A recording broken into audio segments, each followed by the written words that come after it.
The transport ship Stellaris drifted through the cold darkness of space, its engines humming with a soft sound that most passengers had learned to ignore. Inside the main passenger hold, creatures from 12 different worlds sat in seats designed to fit their various body shapes. Some had tentacles. Some had wings folded against their backs.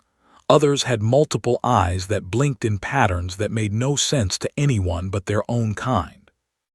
Among all these strange beings sat a small group of humans. There were 5 of them, 3 women and 2 men. They wore the simple gray uniforms of the Galactic Freight Company, marking them as cargo handlers and ship workers. Nothing special, nothing important, just humans doing jobs that most other species found too dangerous or too boring. Captain Thrix watched the humans from across the hold. He was a Velrani, a species that looked somewhat like a tall, thin insect with shimmering blue wings and large compound eyes.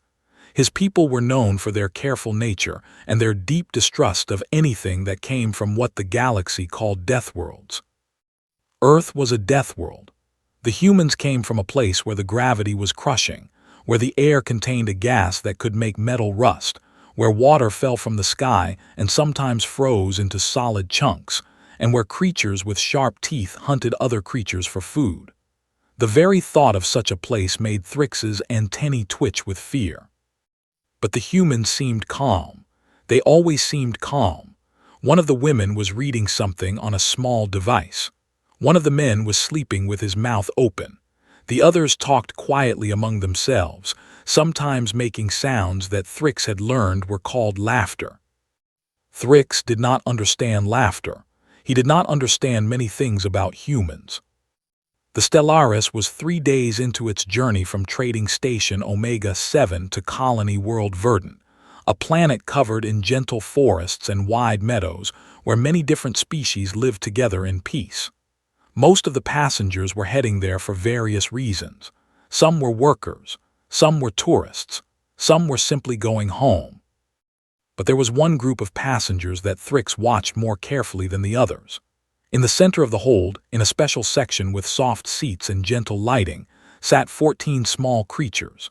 They were Marathi children, younglings of a species known for their delicate nature and their sweet dispositions. They had soft gray fur, large round eyes, and ears that drooped slightly at the tips. Each child was no larger than a human toddler, though most of them were actually between 5 and 10 cycles old. The children were orphans. Their parents had died in a tragic accident on a mining station 2 months ago. Now they were being transported to Verdant, where a community of Marathi adults waited to adopt them and give them new homes. 2 adult Marathi caretakers traveled with the children. Their names were Sarath and Limani. They were kind creatures who spoke softly and moved gently, always careful not to frighten their young charges. The children trusted them. The children loved them. Thrix hoped nothing would go wrong on this journey. The Marathi were fragile. Their bodies broke easily. Their hearts broke even more easily. If anything bad happened to these children, it would be a tragedy that the galaxy would mourn for many cycles. On the 3rd day of the journey, something bad happened. Thrix was on the bridge when the alarm sounded. His wings buzzed with fear as he looked at the sensor displays. 3 ships had dropped out of hyperspace directly in front of the Stellaris. They were painted black and flew no flags. Their weapon systems were already powered up. Pirates, the Kraveth Syndicate, slavers and thieves who preyed on transport ships in this region of space. Thrix had heard stories about them. Everyone had heard stories. They took passengers as slaves and sold them to the highest bidder. They had no mercy. They had no honor. Thrix opened a channel to speak with the pirate ships, but they did not respond with words. They responded with weapons fire. The Stellaris shook as its shields absorbed the first hits. Then the shields failed. The transport ship was not built for combat. It had no weapons. It had no armor. It had nothing but hope. The pirates boarded the ship within minutes. Thrix watched on the internal cameras as creatures in black armor poured through the airlocks. They carried weapons that could kill with a single shot. They moved with the confidence of predators who knew their prey could not fight back. In the passenger hold, panic erupted. Passengers screamed and tried to run, but there was nowhere to go. The pirates herded everyone into the center of the hold. They shouted orders in rough, angry voices. They pointed their weapons at anyone who moved too slowly. Thrix saw the Marathi children huddled together, their small bodies trembling with fear. Sorith and Limani tried to shield them, spreading their arms wide and speaking in soft, soothing voices. But the pirates pushed them aside. One of the pirates, a large creature with scales and 4 arms, looked at the children with cold, calculating eyes. Thrix knew what that look meant. The children were valuable. Marathi younglings sold for high prices in the slave markets. Their soft fur and gentle nature made them popular as servants and companions among the wealthy criminals of the outer systems. The pirates began separating the passengers, adults in one group, children in another. Species that would sell well were marked with glowing tags attached to their clothing. Species that had no value were simply killed. The pirates had no time for useless cargo. Thrix watched in horror as 3 passengers were shot simply for being species that no one wanted to buy. Their bodies fell to the floor, and no one was allowed to help them. Then something strange happened. The 5 humans stood up. They did not run. They did not scream. They did not beg for mercy like some of the other passengers. They simply stood up and moved. They moved together like water flowing around rocks, smooth and silent and purposeful. The lead pirate, a creature named Vrex who had commanded hundreds of successful raids, turned to look at the humans. His 4 hands held weapons, and his lipless mouth curved into what might have been a smile. Humans were valuable too. Deathworlders were prized as fighters and laborers. They were strong and durable and could survive conditions that would kill most other species. Vrex had sold humans before. They always brought good prices. But these humans did not look afraid. They looked at Vrex with eyes that held something he did not recognize. Later, he would learn that the expression was called determination. Later, he would learn what it meant when humans decided to protect something they cared about. But by then, it would be too late. The first human to move was a woman named Sarah Chen. She was 32 years old, born in a city called Shanghai on a continent called Asia on the Deathworld called Earth. She had worked freight for 7 years. She had never killed anyone. She had never even been in a real fight. But she saw the Marathi children crying. She saw their small bodies shaking with terror. She saw the pirates looking at them like they were products to be sold. And something inside her snapped. She moved faster than Vrex expected, faster than any creature from a low-gravity world could move. Her body had been shaped by a planet that pulled at her with constant, heavy force. Her muscles were dense. Her bones were thick. Her reflexes had been tuned by a world where slow creatures became food. She hit the nearest pirate with her fist, and the pirate flew backward 3 meters before hitting the wall. The sound of impact echoed through the hold. Several of the pirate's bones broke on contact. The other humans moved at the same time. They did not speak. They did not need to. They understood each other in a way that no other species could understand. They were pack animals. They were social predators. They were Deathworlders. And someone had threatened their young. It did not matter that the children were not human. It did not matter that the children had gray fur and large eyes and drooping ears. They were small. They were helpless. They were afraid. And that was enough. Marcus Webb, the man who had been sleeping with his mouth open just minutes before, grabbed a pirate's weapon and used it as a club.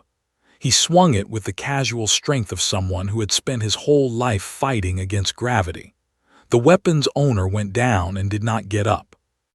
Jennifer Okafor, a woman with dark skin and kind eyes, threw herself at the pirate who was reaching for the children. She took him to the ground and kept him there with techniques her grandmother had taught her in a dusty gym on the outskirts of Lagos. David Park and Lisa Montgomery worked together like dancers in some violent ballet. They covered each other's backs and moved through the pirates with terrible efficiency. They were not trained soldiers. They were freight workers. But they were human freight workers, and that made all the difference. The pirates fought back. Of course they fought back. They had weapons and armor and numbers on their side, but they had never faced Deathworlders in combat before. They had never felt the weight of a human punch. They had never seen the look in human eyes when children were in danger. Vrex screamed orders. He fired his weapon at the humans. He hit Sarah Chen in the shoulder and she stumbled. Blood spread across her gray uniform, red and bright and shocking. But she did not fall. She turned toward Vrex with that same determined look in her eyes. Blood dripped from her wound, but she did not seem to notice. She kept moving forward. Vrex fired again, and again, and again. Sarah Chen kept coming. On the bridge, Captain Thrix watched through the internal cameras. His compound eyes could not blink, but if they could, he would have blinked in astonishment. He had never seen anything like this. He had never imagined anything like this. The humans were winning. 5 unarmed freight workers against 20 armed pirates, and the humans were winning. The battle lasted less than 3 minutes. It felt like hours. When it was over, 12 pirates lay unconscious or dead on the floor of the passenger hold. The remaining 8 had retreated back to their ships. They fled into hyperspace without even taking any cargo. The Kraveth Syndicate had never retreated before. They had never lost before. Until now. Sarah Chen finally allowed herself to fall. Her shoulder wound was serious. She had lost a lot of blood, but she was smiling as her crewmates caught her and lowered her gently to the floor. The Marathi children watched with wide, amazed eyes. One of them, a small girl named Tiri, walked slowly toward the fallen human. Soreth tried to stop her, but Tiri slipped past the adult's grasp. The little Marathi girl stood over Sarah Chen and looked down at her with those large, round eyes. Then she reached out with one small, furry paw and touched the human's face. Sarah Chen opened her eyes. She saw the child looking at her with an expression of wonder and gratitude. She saw the tears on the child's soft fur. She saw the hope in those innocent eyes. And she smiled. Because that was why she had fought. That was why they had all fought, not for glory, not for money, not even for survival. They had fought because the children needed them. They had fought because that was what humans did. Captain Thrix entered the passenger hold and surveyed the damage. The floor was covered with unconscious pirates and spent weapon cartridges. Several of the structural panels were cracked. The air smelled of burned metal and something else, something coppery, human blood. The other passengers were slowly emerging from their hiding places. They looked at the humans with expressions that ranged from shock to awe. No one spoke. No one seemed to know what to say. Thrix approached the group of humans carefully. His wings folded tight against his back as he moved. He was still afraid of them, but now his fear had a new quality. It was mixed with something else. Respect, perhaps, or gratitude. The humans had saved the ship. They had saved the passengers. They had saved the children. 3 of the humans were tending to Sarah Chen's wound. They had torn strips from their uniforms to use as bandages.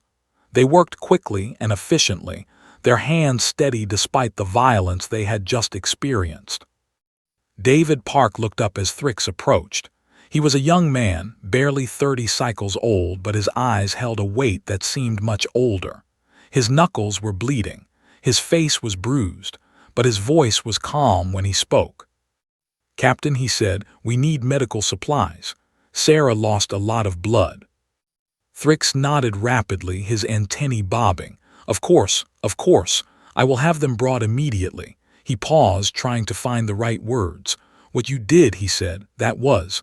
I do not know what that was." David smiled, but there was no humor in it. "That was just human nature, Captain. We protect our young." Thrix looked at the Marathi children still huddled together in their section of the hold. "But they are not your young," he said. "They are Marathi." David followed his gaze. His expression softened as he watched the children. One of them, the little girl named Thierry, was still standing near Sarah Chen. She had not moved since touching the human's face. She seemed to be standing guard. "They are children," David said simply. "That is enough." Thrix did not understand. His species had no such instinct. Velrani protected their own hatchlings fiercely, but the young of other species meant nothing to them. It was not cruelty. It was simply biology. One protected one's own genetic line. That was how nature worked.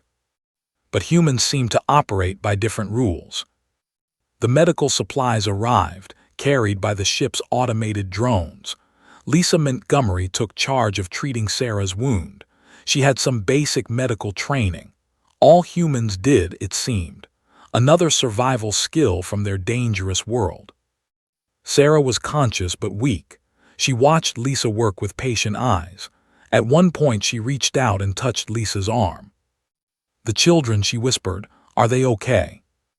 Lisa nodded. "They are fine, thanks to you." Sarah closed her eyes and smiled. "Good," she said, "good." The next few hours were busy. The pirates' bodies were secured in the cargo hold. Their weapons were locked away.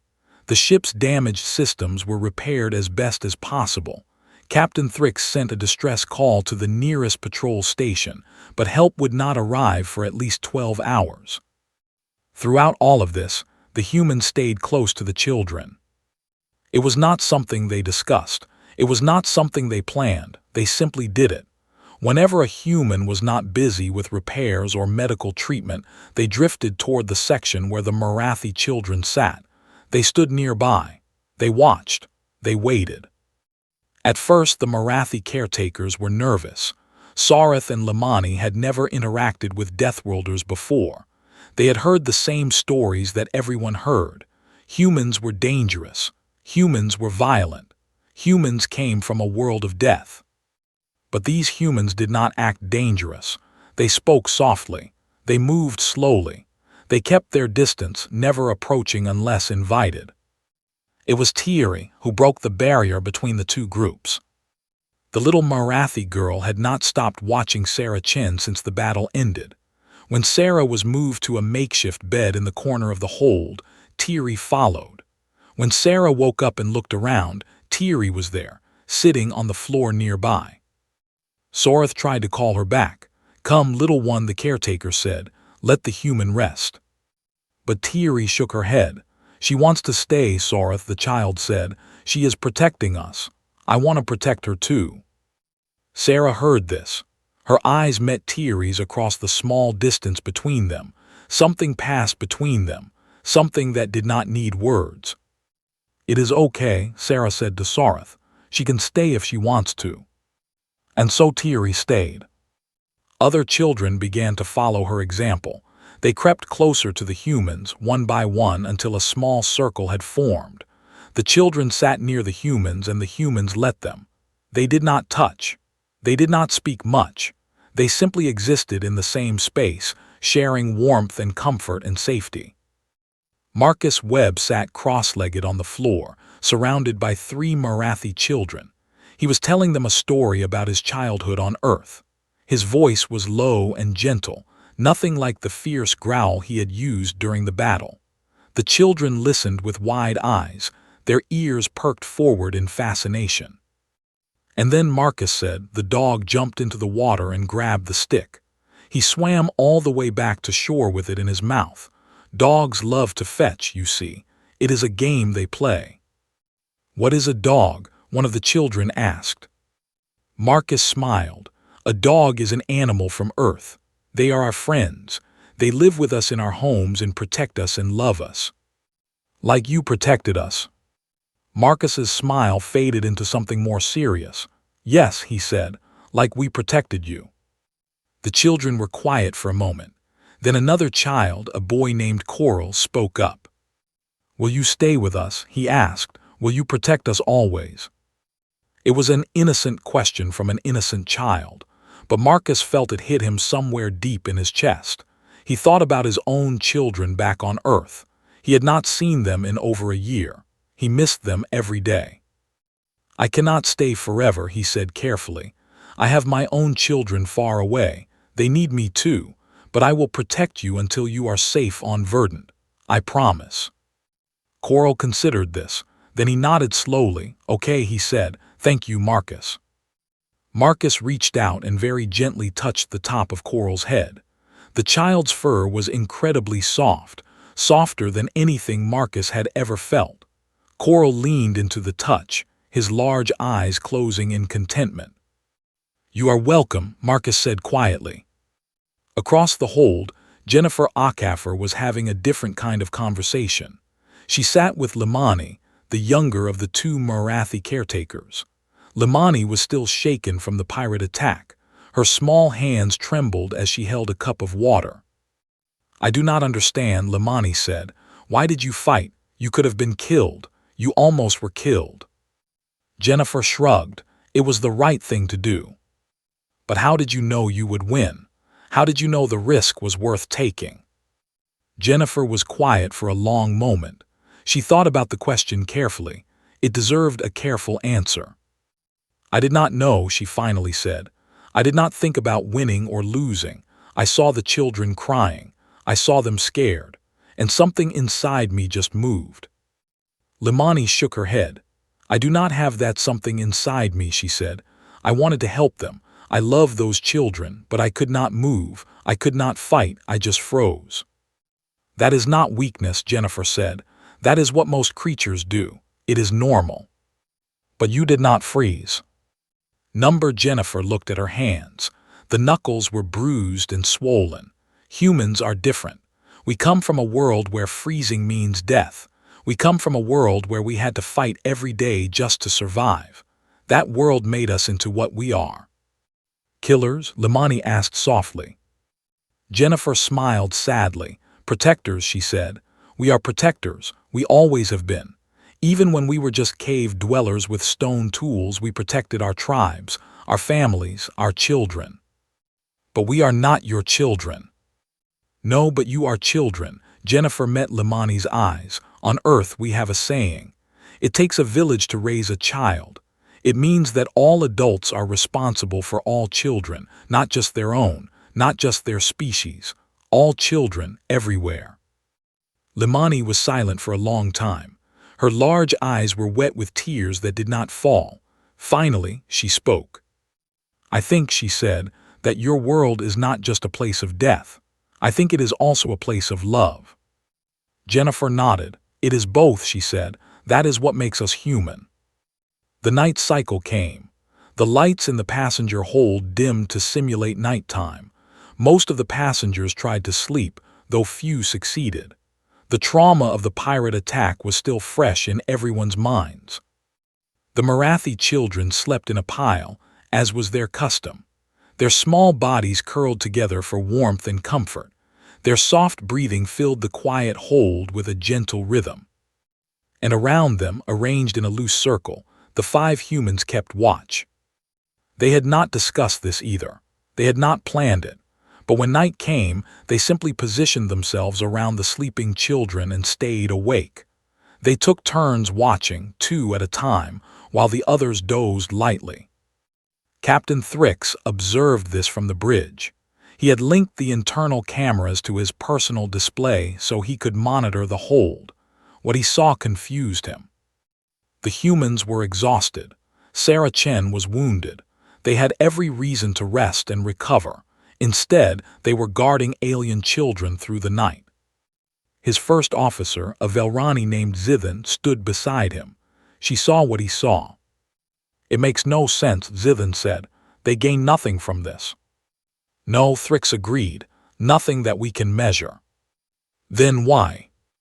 Thrix thought about what he had seen. He thought about Sarah Chen being shot and not falling. He thought about the expression on David Park's face when he looked at the children. He thought about Marcus Webb telling stories about dogs to little Marathi younglings. "I think," Thrix said slowly, "that we have misunderstood humans for a very long time." "What do you mean?" We call their world a Deathworld, Thrix said. We call them Deathworlders. We think of them as products of violence and danger. And that is true, but it is not the whole truth. Zithan tilted her head, her antennae twitching with curiosity. Violence and danger did shape them, Thrix continued, but so did something else. Cooperation, connection, the need to protect each other. They survived their world not just by being strong but by being together. Zithan looked at the screen, at the circle of humans guarding the sleeping children. That is, she said, almost beautiful. Yes, Thrix agreed, it is. Morning came slowly. The hold's lights brightened in gradual stages, simulating the dawn of a planet that none of the passengers called home. People stirred. Voices began to murmur. Life returned to the battered transport ship. Sarah Chen woke first among the humans. Her shoulder ached terribly, but she pushed the pain aside. She had learned to do that long ago, growing up in a world that did not care about her comfort. Pain was information. Pain meant she was still alive. She looked around and saw her crewmates still at their posts. Jennifer was awake, keeping watch with tired eyes. The others were sleeping but would wake at the slightest sound. That was another survival skill from their Deathworld. They slept lightly and woke quickly. The Marathi children were beginning to stir. Their piles shifted and reformed as small bodies stretched and yawned. Large eyes blinked open and looked around with sleepy confusion. Thierry was the first to fully wake. She looked immediately toward Sarah Chen, as if checking to make sure the human was still there. When she saw Sarah awake and watching, her droopy ears lifted slightly. "Good morning," Sarah said softly. "Good morning," Thierry said back. It was a simple exchange, 2 words each, but it carried the weight of everything that had happened between them. Sareth and Limani began organizing the children for the morning meal. The ship's food synthesizers produced nutrient paste suitable for Marathi biology. It was not delicious, but it was filling. Marcus Webb watched the children eat. His stomach growled. He had not eaten since before the pirate attack, but he made no move toward the food dispensers. "You should eat," Jennifer said, noticing his restraint. Marcus shook his head. "I will eat when they are finished." Jennifer understood. It was an old instinct. Children ate first. Adults ate what was left. That was how it had been in the early days of humanity, when food was scarce and survival was uncertain. The instinct had never fully faded. David Park and Lisa Montgomery were inspecting the barricades they had built during the night. Using pieces of debris and heavy cargo containers, they had created defensive positions around the children's section of the hold. It was not much, but it would provide some protection if the pirates returned. "Do you think they will come back?" Lisa asked. David shrugged. "I do not know, but we will be ready if they do." The other passengers watched all of this with mixed reactions. Some were grateful. The humans had saved them after all. Others were frightened. They had seen what the humans could do. That power, that violence, was terrifying even when it was used in their defense. A Threllian merchant named Binox approached David cautiously. The Threllian was a small creature with 6 legs and a shell-like body covering. He was clearly nervous. "I wanted to thank you," Binox said. "You saved my life." David nodded. "You are welcome." "I also wanted to ask," Binox continued hesitantly, "what you did to those pirates, could you do that to anyone?" David looked at the merchant for a long moment. His face was unreadable. "If I had to," he said finally, "yes." Binox shuddered and moved away quickly. David watched him go with sad eyes. "They are afraid of us," Lisa said. "They should be," David replied. "We are dangerous." He paused, then added, "but not to them. Never to people who have not done anything wrong." "How do they know that? How can they trust us?" David did not have an answer. He just looked at the children across the hold. Thierry had finished eating and was back at Sarah's side. She was showing the human woman a small toy that she had kept hidden in her clothing throughout the attack. It was a little carved figure of some animal from the Marathi homeworld. Because of that, David said finally, because we protect children, because we would die for them, even children who are not ours. That afternoon, the rescue ships arrived. 3 patrol vessels from the Galactic Peace Authority dropped out of hyperspace and surrounded the Stellaris. Captain Thrix felt a wave of relief wash over him. Help had finally come. The lead patrol ship sent over a boarding party. They were professional soldiers, armed and armored and ready for anything. Their commander was a Kelloran named Vex, a tall creature with pale blue skin and 3 eyes that moved independently. Vex surveyed the passenger hold with his unusual eyes. He saw the barricades. He saw the unconscious pirates secured in the corner. He saw the circle of humans around the Marathi children. "Report," he said to Captain Thrix. Thrix explained everything. He told Vex about the pirate attack, about the boarding, about the humans' incredible defense of the ship. He described the fight in detail, not leaving out the parts that still confused him. Vex listened without interrupting. When Thrix finished, the commander turned to look at the humans with all 3 of his eyes. 5 freight workers, he said slowly, against 20 Kravith raiders. Yes, Thrix confirmed. And they won. Yes. Vex made a sound that might have been a laugh. On my world, we have old stories about Deathworld warriors. We thought they were myths. They are not myths, Thrix said. I saw them with my own eyes. Vex approached the humans carefully. They were all awake now, standing together in their protective formation. They looked tired and wounded, but their eyes were alert. I am Commander Vex, the Kelloran said. I want to thank you for your actions here. You saved many lives. We did what was necessary, Sarah Chen replied. Her voice was steady despite her obvious pain. What is your name? Sarah Chen. These are my crewmates, David Park, Lisa Montgomery, Jennifer Ockefer, and Marcus Webb. We work for the Galactic Freight Company. Vex studied her with his 3-eyed gaze. You are wounded. I will live. You should let my medical team treat you. Sarah shook her head. Treat the children first. Some of them were hurt during the attack. Minor injuries, but they should be checked. Vex was silent for a moment. Then he gave an order to his team. The children first, he said, then the human. The medical team moved toward the Marathi children. But the children did not want to cooperate. They clung to the humans who had protected them. Thierry actually climbed into Sarah's lap and refused to move. It is okay, Sarah said gently. These are the good people. They are here to help you. I do not want to leave you, Thierry said. You do not have to leave forever. Just let them check your body to make sure you are healthy. I will be right here when you are done. Thierry considered this. She looked at Sarah's face, searching for any sign of deception. She found none. Promise? The little girl asked. Sarah smiled. I promise. Slowly, reluctantly, Thierry allowed herself to be examined by the medical team. The other children followed her example. They let the doctors check them, but they kept looking back at the humans, as if afraid they might disappear. The examination did not take long. The children had a few bruises and scrapes, nothing serious. The medical team moved on to Sarah. Her wound was more serious than she had let on. The energy weapon had damaged muscle tissue and nicked an artery. She had lost a dangerous amount of blood. The medical officer, a 4-armed Scythian, worked quickly to repair the damage. You should have died, the Scythian said as he worked. Anyone else would have died from this wound.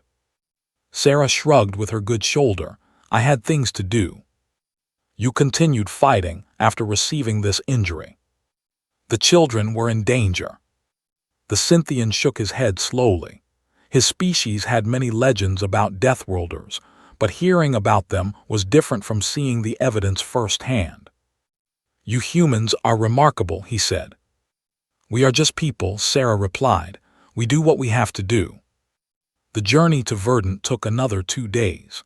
The patrol ships escorted the Stellaris the rest of the way, ensuring that no more pirates would dare to attack.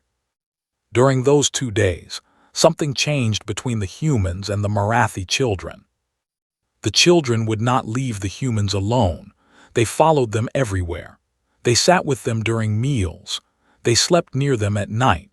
They asked endless questions about Earth and humans and dogs and everything else they could think of. The humans answered every question patiently. They told stories about their families and their homes. They described mountains and oceans and forests. They explained what it was like to live on a world where danger was everywhere, but so was beauty. Sarah Chen became particularly close with Thierry. The little Marathi girl was fascinated by humans and by Sarah in particular. She wanted to know everything about the woman who had fought for her. "Does your wound hurt?" Thierry asked one afternoon. "A little," Sarah admitted, "but it is getting better." "You got hurt because of us." Sarah nodded, "Yes." "Are you angry?" Sarah looked at the child with surprise. "Angry? No, why would I be angry?" "Because we caused you pain." Sarah was quiet for a moment. Then she reached out and gently touched Thierry's soft fur. "Listen to me," Sarah said. "Protecting you was the most important thing I have ever done. The pain was worth it. I would do it again in a heartbeat." "Why?" Thierry asked. "Why are we important to you? We are not your family." Sarah smiled. "On Earth," she said, "we believe that all children are precious. Every single one, not just our own children, all children everywhere." "But why?" "Because children are hope," Sarah said. "Children are the future. When we protect children, we protect everything that matters." Thierry thought about this for a long time. Her large eyes were serious and thoughtful. Finally, she spoke. "I want to be like you when I grow up," she said. "I want to protect people." Sarah's smile grew wider. "Then I think," she said, "that you will be a very wonderful adult." On the last day of the journey, Captain Thrix held a small ceremony in the passenger hold. He wanted to honor the humans for their bravery. It was the least he could do. The other passengers gathered around. Even those who were still afraid of the humans came to watch. Commander Vex and his team were also present. Thrix stood before the 5 humans and spread his wings in the Velrani gesture of respect.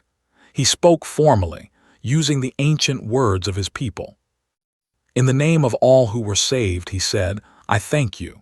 You faced danger when you could have fled. You fought when you could have surrendered. You protected the weak when you could have protected only yourselves." He paused, his compound eyes gleaming in the hold's light. "I have commanded ships for 40 cycles," he continued. "I have seen many brave creatures, but I have never seen anything like what you did. I will remember it for the rest of my life." The humans listened quietly. They did not seem to want this attention. They shifted uncomfortably and looked at each other with modest expressions. David Park stepped forward to speak for the group. "Captain," he said, "we thank you for your kind words, but we did nothing special. We did what any human would do." Thrix shook his head.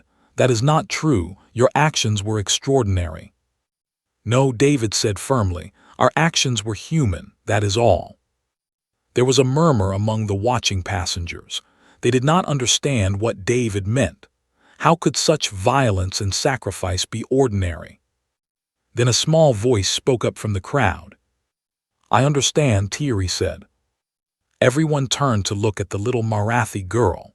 She was standing at the edge of the human group, her hand holding onto Sarah Chen's finger. "They are from a world where everyone must fight to survive," Thierry said. "They could have become selfish and cruel, but instead they became protectors. They choose to help. They choose to care. That is their nature."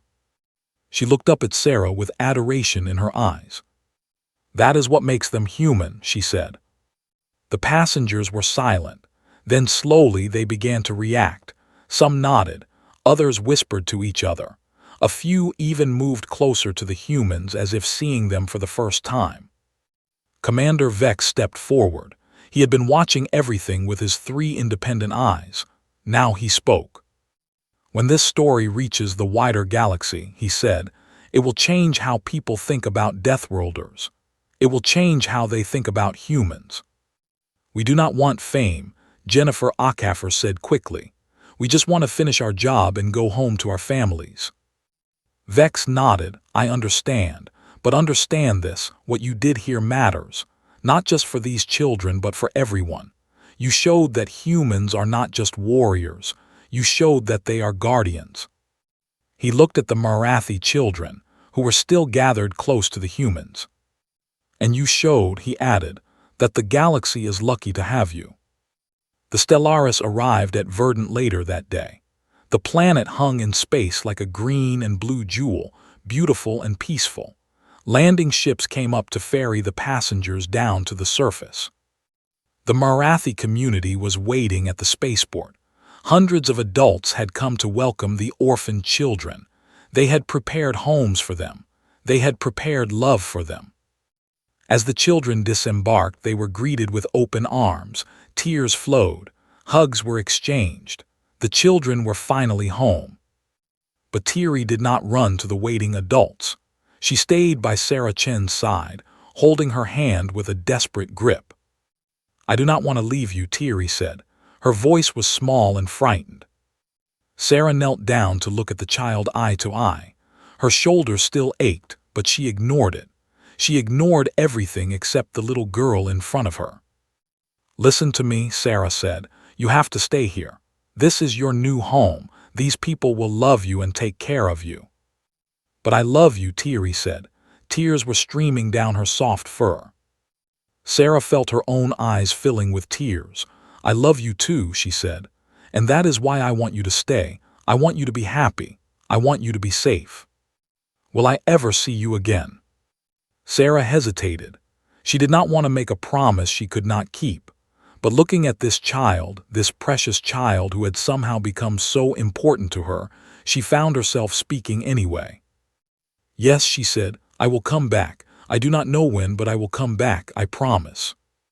Thierry threw her arms around Sarah's neck and hugged her tightly. Her small body shook with sobs. Sarah hugged her back, careful of her injured shoulder, and let her own tears fall. The other humans gathered around. They each said goodbye to the children they had bonded with over the past few days. Marcus Webb lifted Coral high in the air one last time, making the boy laugh through his tears. David Park gave his own small carved figure to a child who had admired it. Jennifer and Lisa hugged every child who wanted to be hugged.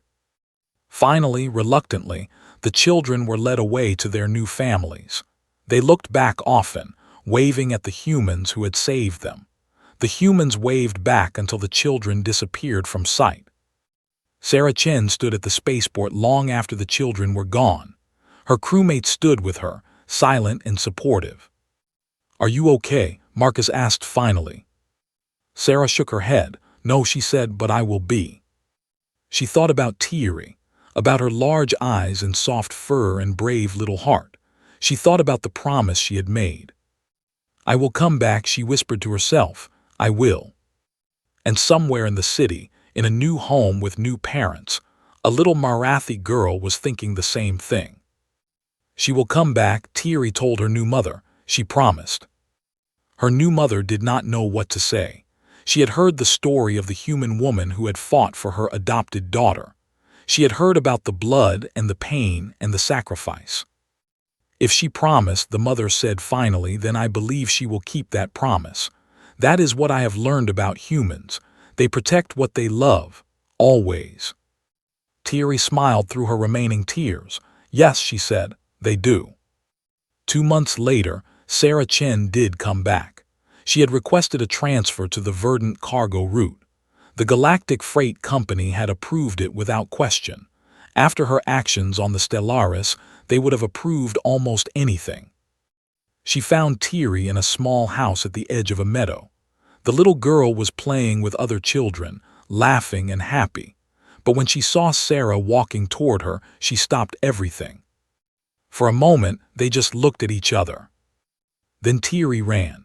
She ran as fast as her small legs could carry her, across the meadow, through the flowers, into Sarah's open arms. "You came back," Thierry said. "You really came back." "I promised," Sarah said, "and humans keep their promises." She held the child close, feeling the soft fur against her cheek, feeling the small heart beating against her chest. In that moment, everything was perfect. In the months and years that followed, Sarah visited Thierry as often as she could. She watched the child grow. She watched her learn and play and dream. She became a part of Thierry's life, a strange addition to an alien family that somehow felt completely right. Other humans began doing similar things. The story of the Stellaris had spread throughout the galaxy. It inspired other freight workers and travelers to look out for the vulnerable creatures they encountered. A movement began. Humans started organizing to protect children across the stars. They called it the Guardian Initiative. It was unofficial at first, just individuals doing what they felt was right. But it grew. It became something larger. The galaxy began to change its view of Deathworlders. They were still dangerous, yes. They were still fierce and strong and capable of terrible violence. But they were also protectors. They were guardians. They were something that the galaxy needed. Captain Thrix continued to command ships for many more years. He often told the story of what he had witnessed on the Stellaris. His audiences always reacted the same way. Disbelief at first, then wonder, then something like hope. If humans can be this good, he would say, then maybe there is hope for all of us. Maybe we can learn from them. Maybe we can learn to protect each other the way they protect children.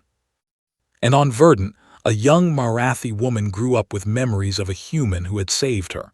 When she was old enough, she joined the Galactic Peace Authority. She trained hard and worked harder. She became an officer, then a commander. She dedicated her life to protecting the innocent. And whenever anyone asked her why, she would tell them about a day when she was small and scared, and a creature from a death world stood between her and danger. "She showed me what it means to be brave," the woman would say. "She showed me that love is stronger than fear. She showed me that protecting others is the most important thing anyone can do." She would smile then, and her eyes would get a faraway look. "She was human," Thierry would say, "and now I try to be human too, not in body but in heart." The galaxy was vast and cold and full of dangers, but it was also full of creatures who cared about each other, who protected each other, who loved each other across the boundaries of species and worlds. The Deathworld warriors had taught them that. And the children they had saved would never forget.